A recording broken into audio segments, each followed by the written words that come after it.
الحمد لله نستعينه ونستغفره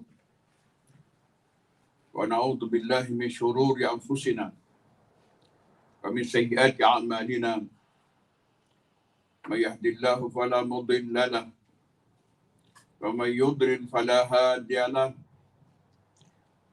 وأشهد أن لا إله إلا الله وحده لا شريك له وأشهد أن محمدا عبده ورسوله المبعوث بين يدي الساعة داعيا إلى الله بالحكمة والموعظة الحسنة اللهم صل وسلم وبارك عليه وعلى آله وصحبه ومن تبعه ووالاه أما بعد فيا عباد الله أوصيكم ونفسي بتقوى الله وحثكم على طاعة الله وطاعة رسوله لعلكم ترحمون.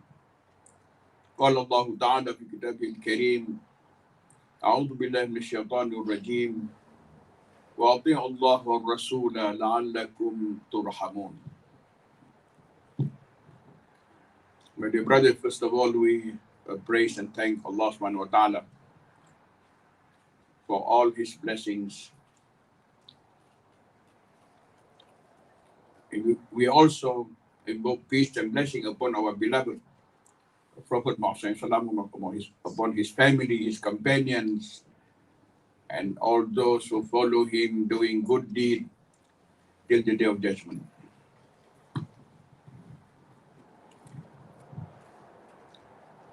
At the beginning of Surah Al-Baqarah, Allah subhanahu wa ta'ala classified human beings who live in this world in terms of their belief into three categories or three groups. The first groups are they who are believers, the mu'minun or the muttaqun.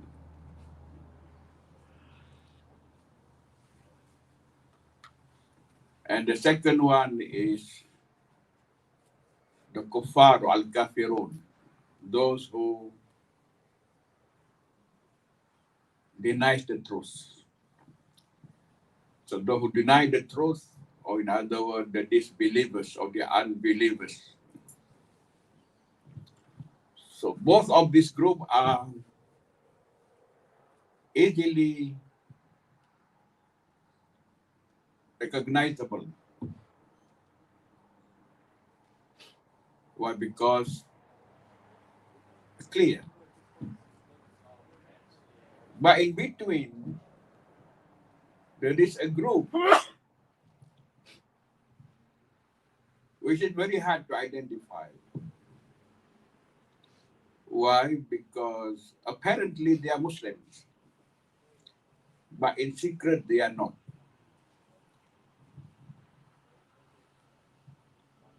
So regarding this group, Allah said, وَمِنَ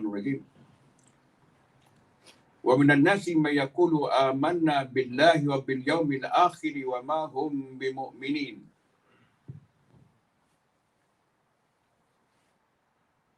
And among men are some who claim or who say, we believe, we have had iman, amanna, in Allah and the last day. وَمَا هُمْ بِمُؤْمِنِينَ, while they are in reality are not believers. In other words, in the knowledge of Allah subhanahu wa ta'ala, they are not believers.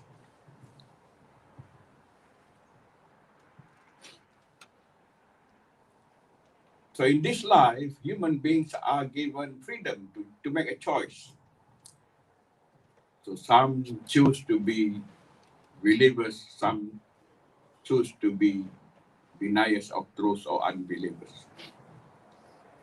But some are undecided. So they behave in this life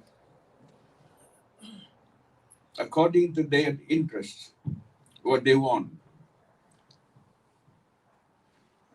If they want to be recognized or praised by Muslims, and they say we are Muslims or we are believers.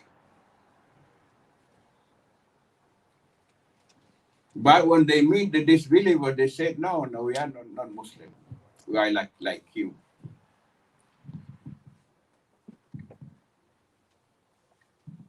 Why Allah has given freedom to human beings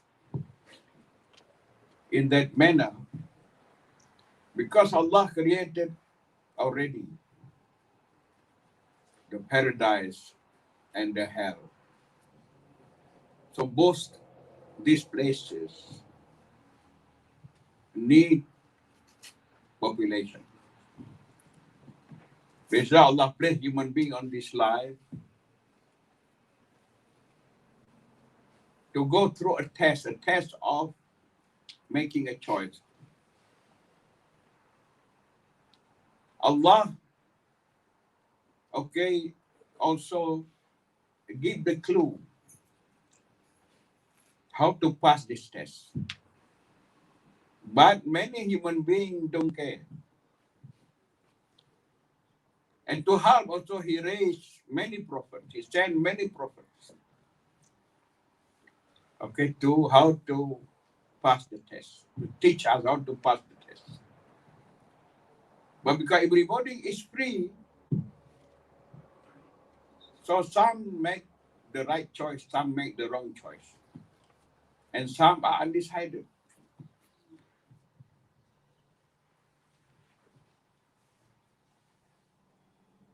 So today I would like to mention a little bit about the history of nifaq or hypocrisy. When the Prophet Muhammad SAW was still in Mecca with a small group of his companions who became Muslim,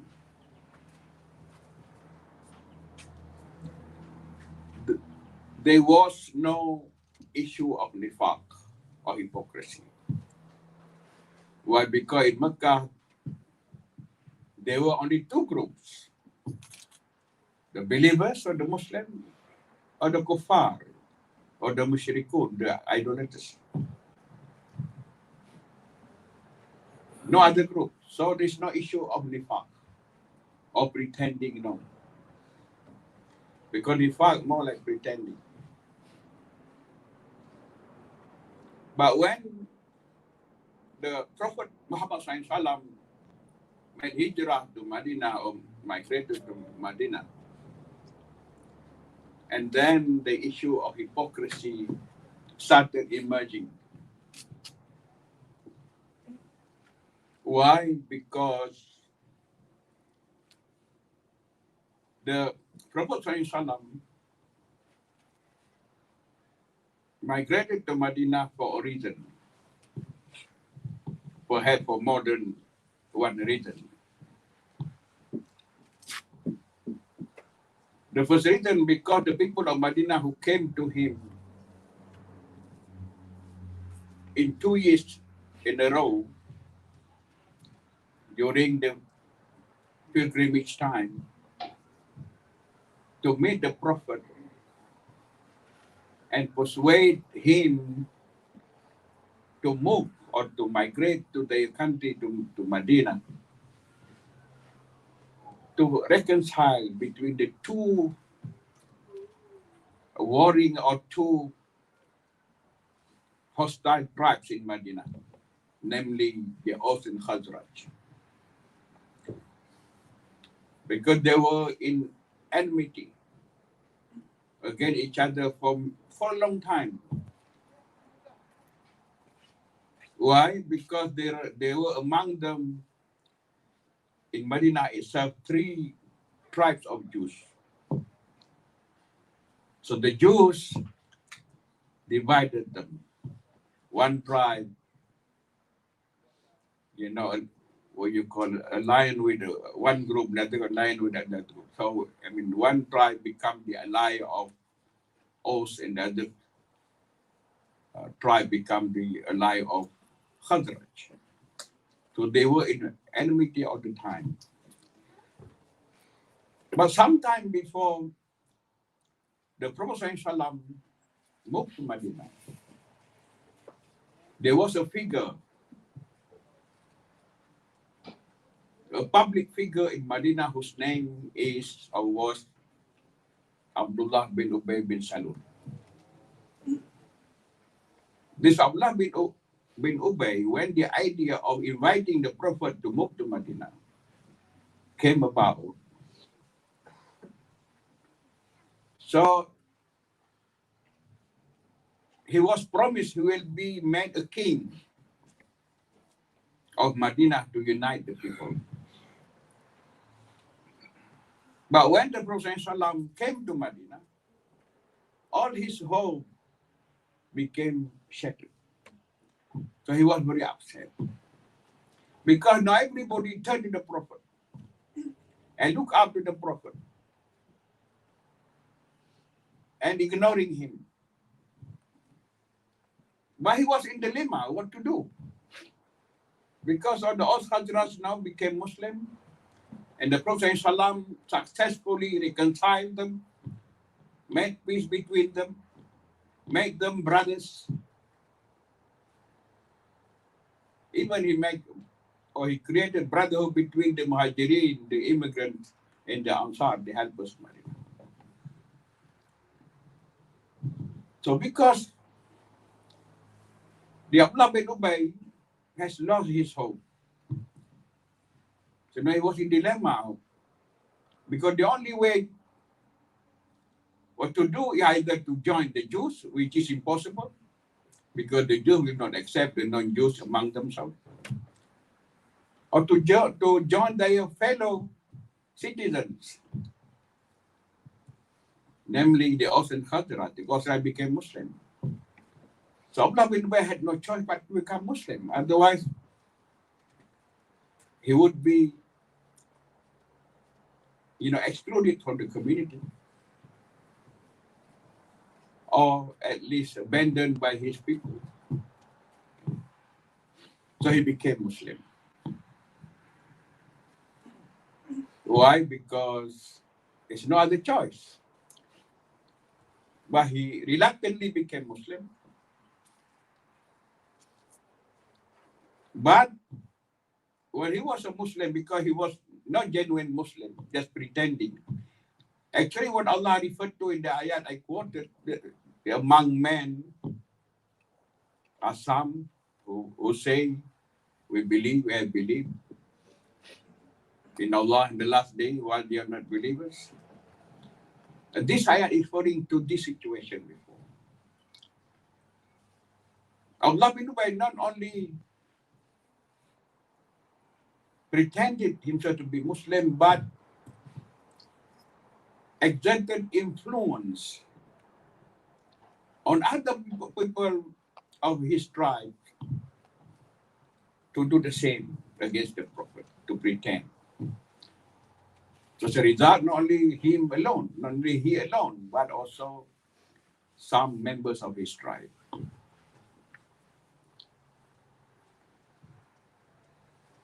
So when these people, this one of Yakun, they prayed behind the Prophet.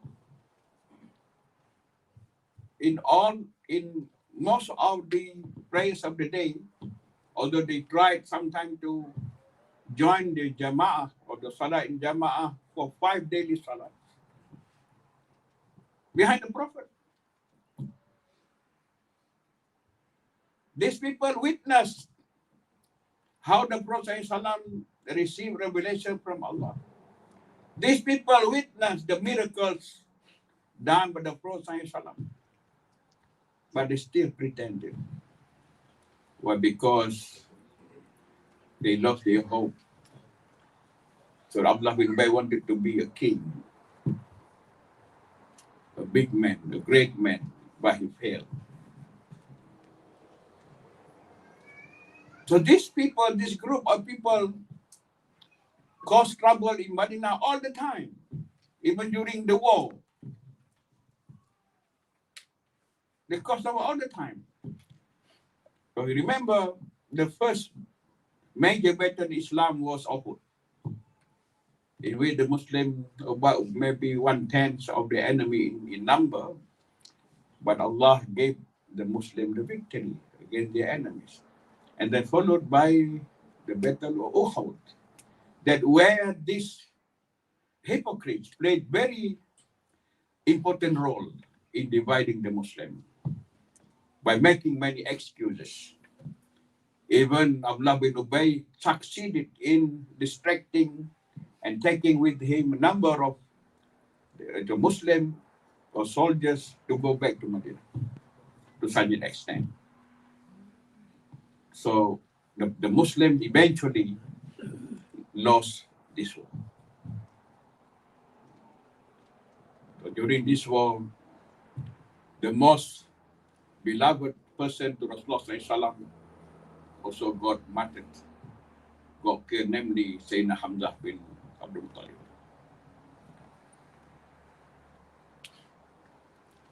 So it doesn't matter even when we fight the cause of Allah.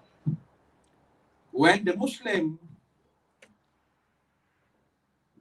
among them are hypocrites, among them are they who disobey the instruction,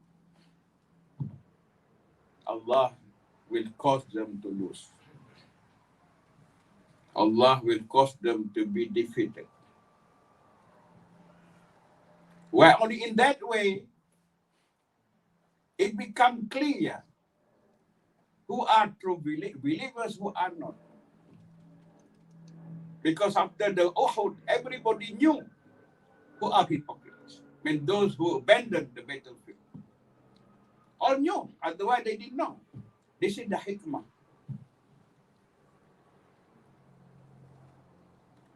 And Allah continues in the ayat, يُخَادِعُونَ اللَّهُ وَهُوَ خَادِعُهُمْ يُخَادِعُ اللَّهُ وَالَّذِينَ آمَنُوا وَمَا يَخْدَعُونَ إِلَّا أَنفُسَهُمْ وَمَا يَشْعُرُونَ. So they tried to deceive Allah and those who believe. But they deceived not but themselves. But they did not perceive. They didn't realize that. So this is the situation in the time of the Prophet. Maybe next time we continue. With many ayahs in the Quran, but because it is so hard to recognize, the hypocrite among the Muslims. Allah even revealed a special ayat, special surah, one whole surah called Surah Al-Munafiqun. If you read that surah, Allah told the Prophet and his ummah all their characteristics in this surah as well. But the point today is that's how, first of all, the hypocrisy emerged or started in the Muslim Ummah. So if the time the Prophet, this hypocrite prayed behind the Prophet, okay, he witnessed everything. What about today? This is the question. See, that's all. Barakallahu li wa lakum shukran azim. ونفعنا إياكم بما فيه من الآيات وذكر الحكيم تقبل مني ومنكم تلاوته إنه السميع العليم. أقول قولي هذا أستغفر الله العظيم لي ولكم ولسائر المسلمين والمسلمات استغفروه إنه هو الغفور الرحيم.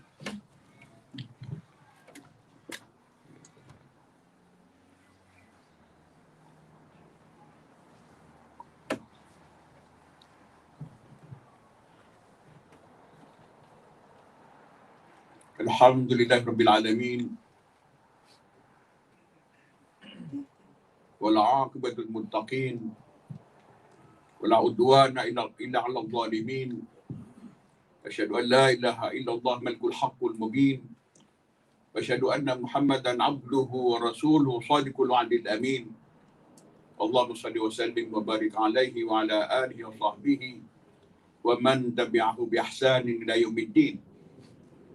أما بعد فأيها المسلمون اتقوا الله حق تقاته ولا تموتن إلا وأنتم مسلمون. وقال تعالى إن الله وملائكته يصلون على النبي يا أيها الذين آمنوا صلوا عليه وسلموا تسليما. اللهم صل على محمد وعلى آل محمد كما صليت على إبراهيم وعلى آل إبراهيم وسلم تسليما كثيرا. اللهم ارض عن الخلفاء الراشدين المهتدين سادتنا أبي بكر وعمر وعثمان وعلي وعن سائر الصحابة أجمعين. اللهم اغفر للمسلمين والمسلمات والمؤمنين والمؤمنات الأحياء منهم والأموات برحمتك يا أرحم الراحمين. اللهم حبب إلينا الإيمان وزينه في قلوبنا وكره لنا الكفر والفسوق والعصيان واجعلنا من الراشدين. ربنا لا تؤاخذنا إن نسينا واخطأنا. ربنا ولا تحمل علينا إصرا كما حملته على الذين من قبلنا. ربنا ولا تحملنا ما لا طاقة لنا به. واعف عنا واغفر لنا وارحمنا أنت مولانا فانصرنا على القوم الكافرين. اللهم لا تسلط علينا بذنوبنا من لا يخافك ولا يرحمنا. اللهم اكفنا بحلالك عن حرامك واغننا بفضلك عمن سواك. ربنا اغفر لنا ولإخواننا الذين سبقونا بالإيمان ولا تجعل في قلوبنا غلا للذين آمنوا ربنا إنك رؤوف رحيم. اللهم انصر الإسلام والمسلمين. اللهم انصر المسلمين على أعدائهم في كل مكان يا الله يرحم الراحمين. ربنا آتنا في الدنيا حسنة وفي الآخرة حسنة وقنا عذاب النار. عباد الله، إن الله يأمر بالعدل والإحسان وإيتاء ذي القربى وينهى عن الفحشاء والمنكر والبغي يعظكم لعلكم تذكرون. ولذكر الله أكبر والله يعلم ما تصنعون. الله أكبر الله أكبر. أشهد أن لا إله إلا الله.